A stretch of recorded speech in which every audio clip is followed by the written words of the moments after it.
Nusantara kita merupakan tempat yang unik, tempat yang penuh dengan misteri, legenda dan cerita-cerita dari peradaban lama. Cerita-cerita yang terus-menerus memberikan nafas bagi kehidupan masyarakat kita, menjadi sebuah tuntunan dalam kehidupan. Kearifan lokal dan penghormatan terhadap alam merupakan hal yang selalu dijadikan petua hidup. Namun perkembangan zaman senantiasa mengikis hal-hal seperti ini dan membuat kita lupa betapa pentingnya kearifan lokal ini.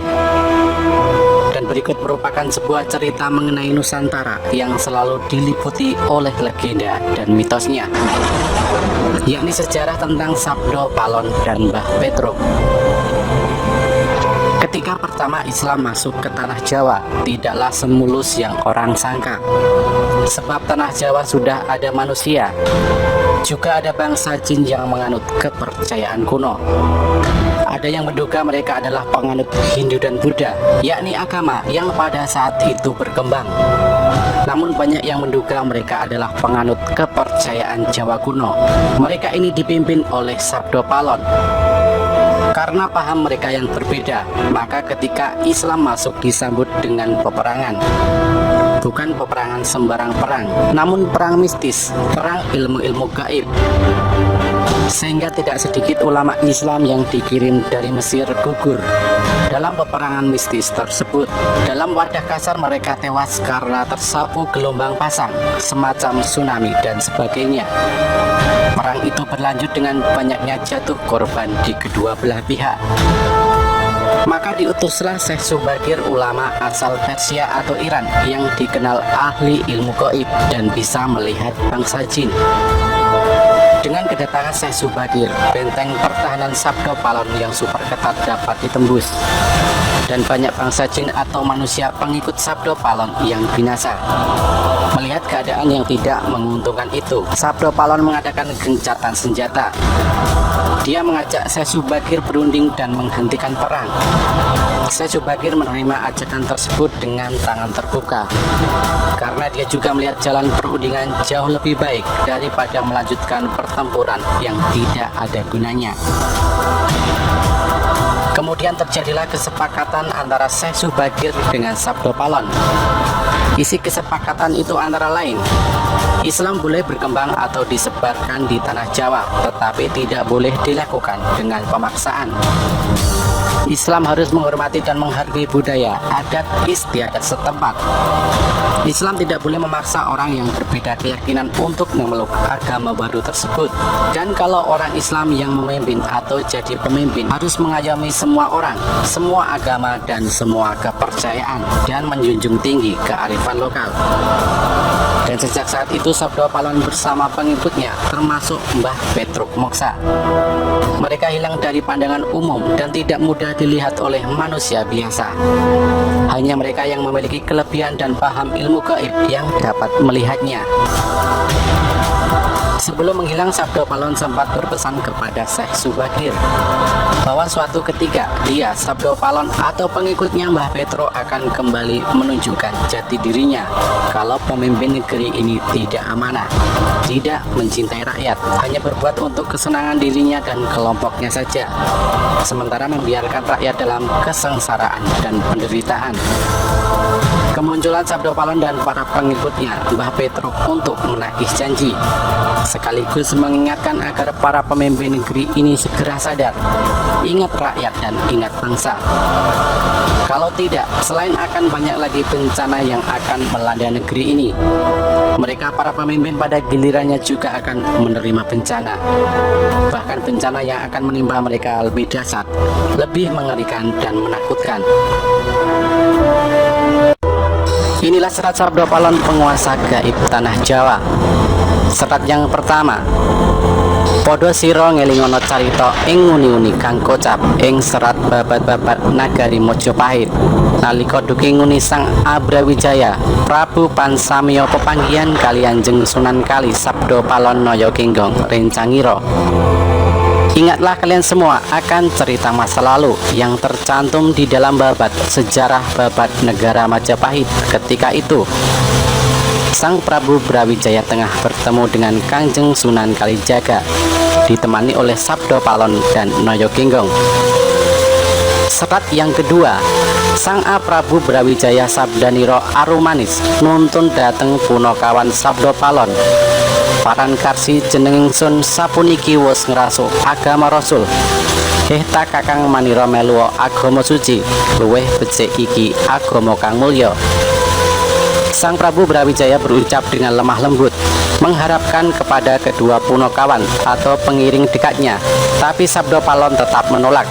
Diriku ini sekarang sudah memeluk agama Rasul, yaitu Islam. Wahai kalian kakang berdua, ikutlah memeluk agama suci, lebih baik karena ini agama yang mulia. Serat yang ketiga, Sabdo Palon matur sugal, yen kawula mboten aksi ngrasuka agama Islam, wit kula puniki yekti ratuning Dahyang Jawi, momong marang anak putu sagung kang Paranata kang jumeneng ing tanah Jawi wis pinasti sayekti kula pisahan. Sabdo Palon mengaturkan kata-kata agak keras. Hamba tidak mau memeluk agama Islam, sebab hamba ini sesungguhnya Rada Dahyang, penguasa gaib tanah Jawa, memelihara kelestarian anak cucu penghuni tanah Jawa, serta semua para raja yang memerintah di tanah Jawa. Sudah menjadi suratan karma, wahai Sang Prabu, kita harus berpisah. Serat yang keempat, kelawan paduka Sang Nata wangsul maring Sunyaruri, mung kula matur petungna ing benjang. Sakpungkur mami yen wis prapta kang wanci jangkep gangsal atus taun wit ing dinten punika, kula gantos agami Gama Budi kula sebar ing tanah Jawa. Dengan paduka wahai Sang Raja, kembali ke Sunyaruri, alam kosong tapi berisi, alam yang tidak ada tapi ada. Hanya saja saya mengaturkan sebuah pesan agar paduka menghitung. Kelak sepeninggal hamba, apabila sudah datang waktunya, genap 500 tahun mulai hari ini, akan saya ganti agama di Jawa, agama Budi akan saya sebarkan di tanah Jawa. Serat yang kelima, sinten tan purun ngagaya yekti kula rusak sami sun sajakaken, putu kula berkasakan rupi-rupi dereng lega, kang ati yen durung lebur atempur, kula damel pratondo-pratondo tembayan mami hardi Merapi yen wis njebluk mili lahar. Siapa saja yang tidak mau memakai akan saya hancurkan, akan saya berikan kepada cucu saya sebagai tumbal, makhluk halus berwarna-warni. Belum puas hati hamba, apabila belum hancur lebur, saya akan membuat pertanda sebagai janji serius saya. Gunung Merapi apabila sudah meletus mengeluarkan lahar. Serat yang keenam, ngidul ngilen Purukira Ngada Banger ingkang warih nggih punika wedal kula wis nyebar agama Budi Merapi. Janji mamahi anggegereng jagat satuhu karsanireng, Jawata sadaya gilir gumanti, boten kenging kalamunta kaowahan. Ke arah selatan barat mengalirnya, berbau busuk air laharnya. Itulah waktunya, sudah mulai menyebarkan agama Budi Merapi. Janji saya menggelegar seluruh jagat, kehendak Tuhan, karena segalanya pasti akan berganti, tidak mungkin untuk dirubah lagi. Serat yang ketujuh, sanget-sangeting sangsara kang tuwuh ing tanah Jawi, sinengkalan tahunira lawan sabta ngesti aji upami nyabarang kali, prapteng tengah-tengahing kaline banjir bandang, jeroning ngelepno jalmi kathah sirna manungsa prapteng pralaya. Sangat-sangat sengsara yang hidup di tanah Jawa, perlambang tahun kedatangannya. Seandainya menyeberangi sebuah sungai, ketika masih berada di tengah-tengah, banjir bandang akan datang tiba-tiba.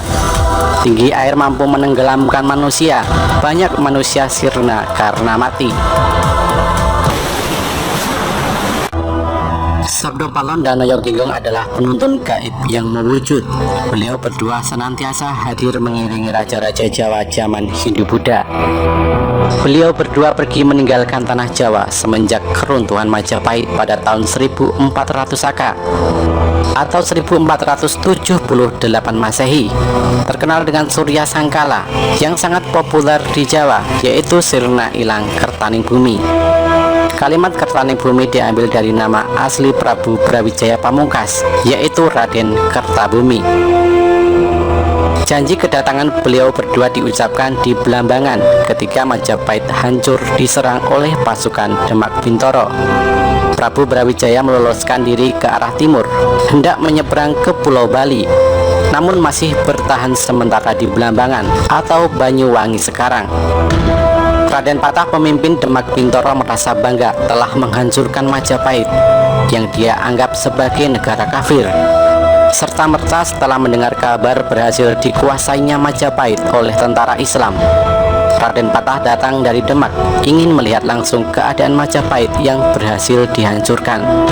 Setelah itu, dengan bangga beliau meneruskan perjalanannya ke pesantren Ampel Denta, hendak mengabarkan keberhasilan tersebut.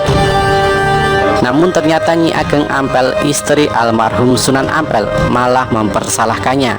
Nyai Ageng Ampel mengingatkan bahwa dulu semasa Sunan Ampel masih hidup, beliau pernah berpesan bahwasanya jangan sekali-kali murid-murid beliau ikut campur masalah politik atau malah berani merebut kekuasaan Majapahit. Bahkan Nyai Ageng dengan tegas menambahkan, Raden Patah telah berdosa 3 hal. Dosa yang pertama adalah kepada guru, yaitu melanggar wasiat Sunan Ampel. Dosa yang kedua kepada ayah, karena Prabu Brawijaya adalah ayah kandung dari Raden Patah.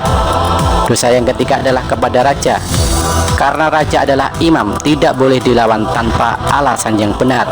Sebab selama memerintah, Prabu Brawijaya tidak pernah melarang penyebaran agama Islam, bahkan menghadiahkan tanah Ampel Denta di daerah Surabaya sekarang sebagai tanah otonom, diizinkan untuk dipakai sebagai basis pendidikan agama bagi orang-orang muslim. Dengan sangat menyesal, Raden Patah meminta petunjuk bagaimanakah cara untuk menghapus kesalahannya. Nyai Ageng menyarankan agar kedudukan Prabu Brawijaya Pamungkas sebagai raja harus dikembalikan. Namun yang menjadi masalah adalah kemanakah sang Prabu meloloskan diri. Nyai Ageng memperkirakan sang Prabu pasti menuju ke Pulau Bali. Raden Patah berniat menyusul sendiri, namun dicegah Nyai Ageng Ampel. Karena setelah kejadian penyerangan Majapahit oleh tentara Islam terjadi, maka tidak akan ada satupun orang Islam yang akan dipercayai oleh sang Prabu. Tidak Raden Patah, tidak Nyai Ageng Ampel, tidak pula para wali yang lain yang turut serta membantu penyerangan tersebut. Namun hanya ada 2 wali yang mungkin masih beliau percayai. Pertama Syekh Siti Jenar, dan kedua Sunan Kalijaga. Karena kedua wali ini terang-terangan menentang penyerangan pasukan Islam ke Majapahit. Karena hubungan Raden Patah tidak begitu baik dengan Syekh Siti Jenar, maka dia meminta pertolongan Sunan Kalijaga untuk melacak keberadaan rambandanya. Dan jika ditemukan, dimohon dengan segala hormat untuk kembali ke Trowulan, ibu kota Majapahit, untuk dikukuhkan lagi sebagai raja. Sunan Kalijaga bersedia membantu. Ditemani beberapa santri, beliau langsung melakukan pencarian ke arah timur. Dan ternyata benar, di Blambangan banyak umbul-umbul pasukan Majapahit serta para prajurit Majapahit yang siap tempur berkumpul di sana. Dan benar pula Prabu Brawijaya masih ada di sana, belum menyeberang ke Pulau Bali. Agak kesulitan, Sunan Kalijaga memohon bertemu dengan sang Prabu.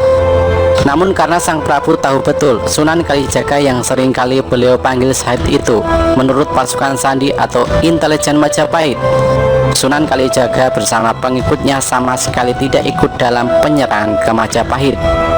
Maka Sunan Kalijaga dipersilahkan menghadap walau dengan kawalan ketat.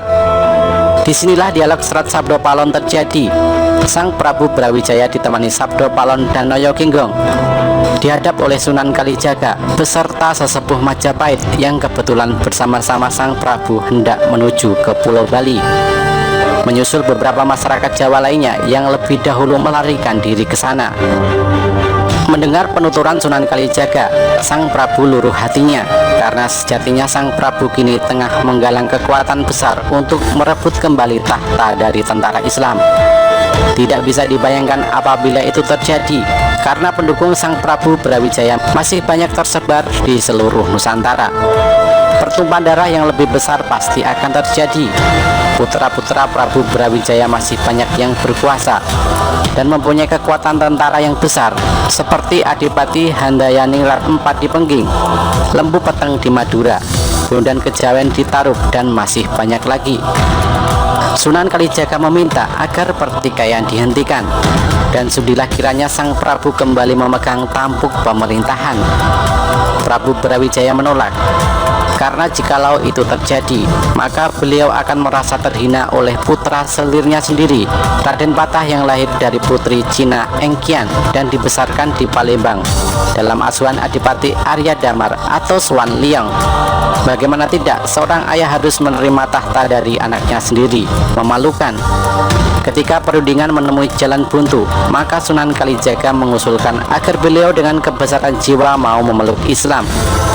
Dengan demikian, seluruh pendukung beliau pasti akan meninggalkan beliau satu persatu, dan pertumpahan darah yang lebih besar lagi akan terhindar. Mendengar akan hal itu, Prabu Brawijaya tercenung. Untuk menghindari peperangan lebih besar, setidaknya usulan Sunan Kalijaga memang masuk akal. Demi perdamaian, Sang Prabu mengesampingkan egonya, maka penuh dengan kebesaran hati, beliau menyatakan masuk Islam. Terkejut seluruh yang hadir, termasuk Sabdo Palon dan Noyo Ginggong, hingga terlontarlah sebuah janji seperti tercantum pada serat Sabdo Palon di atas. Sepeninggal Sabdo Palon dan Noyo Ginggong, Sang Prabu pun bersedia kembali ke Trowulan, namun bukan hendak kembali menduduki tahta, akan tetapi mendamaikan seluruh kerabat Majapahit agar merelakan tahta dipegang oleh Raden Patah.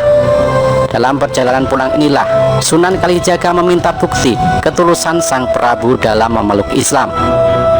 Sunan Kalijaga memohon untuk memotong rambut panjang Sang Prabu dengan sebilah keris. Setelah diizinkan, Sunan Kalijaga memotong rambut beliau, tapi ternyata tidak satu helai pun terpotong. Sekali lagi Sunan Kalijaga meminta keikhlasan Sang Prabu memeluk Islam, dan sekali lagi Sunan Kalijaga memotong rambut beliau. Kali ini terpotong sudah. Namun Sunan Kalijaga belum puas. Menjelang berangkat kembali ke Trowulan, Sunan Kalijaga mengambil air comberan yang berbau tidak sedap, dimasukkan ke dalam sebilah bambu. Di hadapan Sang Prabu, beliau menyatakan bahwasanya apabila air comberan ini sesampainya di Trowulan, airnya berubah tidak berbau busuk. Nyata sudah Sang Prabu telah lahir batin masuk Islam. Berangkatlah rombongan itu ke Trowulan. Sesampainya di Trowulan disambut dengan sukacita oleh masyarakat Trowulan. Air dalam bilah bambu dicurahkan oleh Sunan Kalijaga, dan ternyata bau busuknya hilang, bahkan airnya berubah jernih. Untuk mengingat kejadian itu, Belambangan diubah namanya menjadi Banyuwangi hingga sekarang. Tidak berapa lama di Trowulan, Sang Prabu jatuh sakit. Putra-putranya datang berkumpul. Melalui Sunan Kalijaga, beliau mengamanatkan agar menghentikan pertumpahan darah Hindu-Buddha dengan Islam. Biarkanlah Raden Patah bertahta sebagai raja di Jawa, walau sebenarnya keturunan dari Penginglah yang lebih berhak. Menjelang akhir hayat beliau berpesan agar di atas pusara makam beliau jangan diberi tanda bahwasanya beliau adalah Prabu Brawijaya, Raja Majapahit terakhir. Namun tandailah dengan nama Putri Campa Anarawati, permaisuri beliau, sebab beliau merasa diperhinakan sebagaimana wanita oleh putranya sendiri. Dan penghinaan itu didukung oleh permaisurinya sendiri, Dewi Anarawati, Putri Campa yang beragama Islam. Dewi Anarawati inilah bibi dari Sunan Ampel. Dewi Anarawatilah yang menyarankan agar Sang Prabu memberikan Ampel Deta kepada Sunan Ampel untuk didirikan sebuah pesantren Islam. Maka jangan heran apabila di Trowulan tidak diketemukan makam Prabu Brawijaya, melainkan Putri Campa. Padahal makam Putri Campa yang asli berada di Gresik. Begitu Majapahit diserang pasukan Islam, beliau diungsikan ke Gresik hingga beliau wafat.